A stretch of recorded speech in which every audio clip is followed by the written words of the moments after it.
আমার হাতের মুঠোয় কি আছে বলো তো? আমার হাতের মুঠোয় আছে জাম। এক মুঠো জাম নিয়ে এখন বসে পড়েছি খাবো বলে। এই জামগুলো এনে দিয়েছিল ওয়েন্দ্রিলার মা। আর জামগুলো দেখো কি বড় বড় আর কালো কালো, মনে হয় পেকে গিয়েছে। আর দেখতেও বেশ সুন্দর, তাই খেতেও তো বেশ সুন্দর হবে মনে হচ্ছে। তাই ভাবলাম জামগুলো এখন খাওয়া যাক। তাই এখন আমি জাম নিয়ে বসে পড়েছি খাবো বলে। আর এখন জামগুলো খেয়ে তো দেখতে হবে কেমন।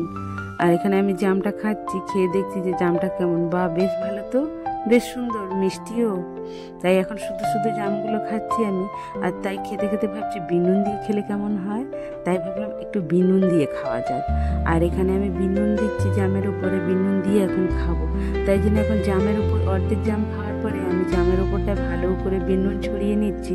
আর বিনুন ছড়িয়ে নিয়ে তারপর আমি খাবো বিনুন দিয়ে। বিনুন দিয়ে কেমন লাগে দেখি খেতে। আর এই যে আমি এখন বিনুন দিয়ে জামটা খাবো। বিনুনটা আমার ছড়ানো হয়ে গিয়েছে, এখন খেয়ে দেখবো কেমন লাগে। তো এখন আমি এই যে বিনুন দেওয়া জামটা খাবো। বা বেশ তো খেতে, এটাও মন্দ নয়। বিনুন দিয়েও জাম বেশ ভালো লাগছে, বেশ দারুণ লাগছে খেতে, আর মিষ্টিও আছে।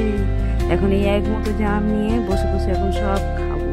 আর এই জাম খেতে খেতে মনে পড়ে গেল, আগে যখন ছোট ছিলাম দুপুরবেলা সবাই যখন ঘুমিয়ে পড়বে সব দল বেঁধে যাব অন্যের কাছে জাম পেড়ে খেতে।